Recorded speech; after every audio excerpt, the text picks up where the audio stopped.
পেয়েছি এবং গত বৃহস্পতিবার আসলে তৃতীয় পর্বের আলোচনাটা গোড়াপত্তন হয়েছে। এটার ইমপ্লিমেন্টেশনের মেথড কি হতে পারে? আপনি নিশ্চয়ই জানেন যে জাতীয় ঐকমত্য কমিশন আমাদের সাথেও অনানুষ্ঠানিকভাবেই বসেছিল সব রাজনৈতিক দলগুলোর সাথে, এবং তারা বিশেষজ্ঞ প্যানেল তৈরি করেছে যেখানে আইনজীবী ছিলেন এবং আইনের শিক্ষক ছিলেন, এক্সপার্টরা, তারা মতামত নিয়েছেন। তো সেখানে বিভিন্ন রাজনৈতিক দলের সাথে কথাবার্তা বলে জাতীয় ঐকমত্য কমিশন 6টা বা 7টা খুব সম্ভবত এরকম মেথড তারা লিস্ট করেছেন এবং বিশেষজ্ঞ প্যানেলের সাথে আলাপ আলোচনা করে তারা 4টা মেথড দিয়েছেন। আমি যদি একটু জানতে চাই যে আপনাদের আসলে কোন মেথডটা আসলে এই জুলাই সনদটাকে বাস্তবায়ন করার জন্য কোন অধ্যাদেশ তিনি জারি করতে পারবেন না। যদি আপনি এইভাবে পাঠ করেন যে আমাদের সংবিধানটা পুরোপুরি সমুন্নত আছে, তাহলে তো আপনি রাষ্ট্রপতি অধ্যাদেশ জারি করে সাংবিধানিক কোনো কাঠামোর পরিবর্তন করতে পারবেন না। আর যদি আপনি পাঠ করেন যে পুরো বিপ্লবটা বা গণ অভ্যুত্থান যেটাই বলুন না কেন, এটা রাষ্ট্রের যে কাঠামোগত মৌলিক পরিবর্তন এবং রাষ্ট্রকে পুনঃসজ্জা করার জন্য করা হয়েছে, তাহলে তো এই অনিবার্যভাবেই এই সংবিধানের পরিবর্তন প্রয়োজন।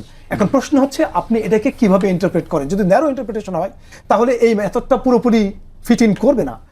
তো আমরা লক্ষ্য করেছি যে এটা কি এখনই হবে না এটা পরবর্তী সংসদের জন্য আমরা ডেফার করব, এই প্রশ্নে ঐকমত্য কমিশনে মানে বেশ কয়েকটি প্রশ্ন আছে, সেগুলো আসলে ছোট ছোট করেই আমি প্রশ্নগুলোর উত্তর জানতে চাই। সেটা হচ্ছে আসলে দেখছে যে এখনই সংবিধান সংস্কারের দাবির পেছনে ভিন্ন উদ্দেশ্য বিএনপি দেখছে। এই দুটো বিষয় নিয়ে যদি আপনি একটু বলেন সংক্ষিপ্ত আকারে। আমার আবারও প্রশ্ন আপনার কাছে আছে। আমার একটা প্রশ্ন আছে, সেটা হচ্ছে আপনার যে সংসদীয় আসন সেটি নিয়ে আসলে বেশ কিছুদিন ধরে ঝামেলা চলছে। আপনি নির্বাচন কমিশনে গেছেন, সেখানে একটা হট্টগোল তৈরি হয়েছিল। সংখ্যা 4 লাখ, তখন একটা ব্যালেন্স করার চেষ্টা করা হয়। 2 হচ্ছে ভৌগোলিক অবস্থা। ধরুন যেই দুটো ইউনিয়ন আমার সঙ্গে মানে যে সরাইলের সঙ্গে এসছে, তাদের থেকে সরাইলের দূরত্ব হচ্ছে 15 থেকে 20 মিনিট, আর তাদের থেকে সদরের দূরত্ব, ব্রাহ্মণবাড়িয়া 3-এর সদরের দূরত্ব অলমোস্ট 1.5 থেকে 2 ঘন্টা। তাহলে আপনি বলেন কোন দিকে গেলে তাদের সহজ হয়, সুবিধা হয়? 3 হচ্ছে প্রশাসনিক কার্যকলাপ। আমাদের এই দুটো ইউনিয়নের জমি রেজিস্ট্রি নানান কাজে তাদেরকে এই সরাইল উপজেলার উপরে নির্ভর করতে হয়। সো সকল দিক বিবেচনা করেই এই দুটি ইউনিয়নকে নির্বাচন কমিশন ব্রাহ্মণবাড়িয়া 2-এর সঙ্গে যুক্ত করেছে। And this is absolutely a question of fact. মানে ভোটার সংখ্যা কত, এলাকার সীমানা, প্রশাসনিক কার্যাবলী কোথায় গেলে সুবিধা হয়, ভৌগোলিক হিসাবে দূরত্ব কোন উপজেলা থেকে কত দূর, এগুলো একেবারেই কোয়েশ্চেন অফ ফ্যাক্ট। এবং কোয়েশ্চেন অফ ফ্যাক্ট কখনো রিটে ডিসাইডেড হয় না। ভেরি ইন্টারেস্টিংলি আমি দেখলাম যে একটা রিট ফাইল করা হয়েছে। আমি এই ব্যাপারে, আমাদের সীমানা নির্ধারণী আইন 2021 আছে, সেটা 7 ধারায় বলছে এই আইনের অধীনকৃত সীমানা বা কোনো আঞ্চলিক নির্বাচন গঠন বা কমিশনের কর্তৃত্বে গৃহীত কার্যকারিতা বা কৃতকর্ম আলোচনা সম্পর্কে কোনো আদালতে বা অন্য কোনো বিষয়ে আদালতে কোনো প্রশ্ন করা যাবে না। কিন্তু তারপরেও তারা রিট করেছেন, করতেই পারেন, এটা তাদের মানে অধিকার। সেটা বলবেন যে আপনারা বিএনপি যেই মানে অন্তর্কোন্দোলনে জড়াচ্ছেন, এটা আসন নিয়ে হোক কিংবা নানা ক্ষেত্রে হোক, সেটিকে আসলে আপনাদের দলকে দুর্বল করে তুলছে কিনা? আমি সম্পূর্ণ প্রশ্ন করতে চাই যে রিসেন্টলি যে ডাকসু এবং জাকসু নির্বাচন হয়েছে, সেখানে আমরা দেখলাম যে এবারই আসে নাই। এখানে অনেক কথা এসছে। কেউ বলেছে বিএনপির 1 বছরের কার্যকলাপের জন্য দায়ী, কেউ বলেছে দীর্ঘ 17 বছর ছাত্র দল যেতে পারে নাই ক্যাম্পাসে, সেটা এর জন্য দায়ী, কেউ বলেছে জামাতের ভোট, মানে আওয়ামী লীগের ভোট চলে এসছে জামাতের কাছে, এটা কেউ বলছে, নানানজন নানান কারণ বলছে। কিন্তু অন্তর্কোন্দল এটা কেউ বলে নাই। আর ব্রাহ্মণবাড়িয়া 2-3-এর মধ্যে এটাকে আমি অন্তর্কোন্দল বলবো না। ব্রাহ্মণবাড়িয়া 3-এর যারা ভুদুন্তি এবং চান্দুরার বাসিন্দা, তারা অ্যাপ্লাই করেছেন নির্বাচন কমিশনে। নির্বাচন কমিশনের কাছে তো ভাই সব আছে, তথ্য উপাত্ত, ম্যাপ, ভোটার সংখ্যা সব আছে।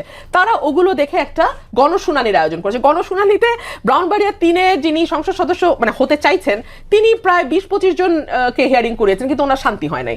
আমার আসনে আমি একা হিয়ারিং করেছি।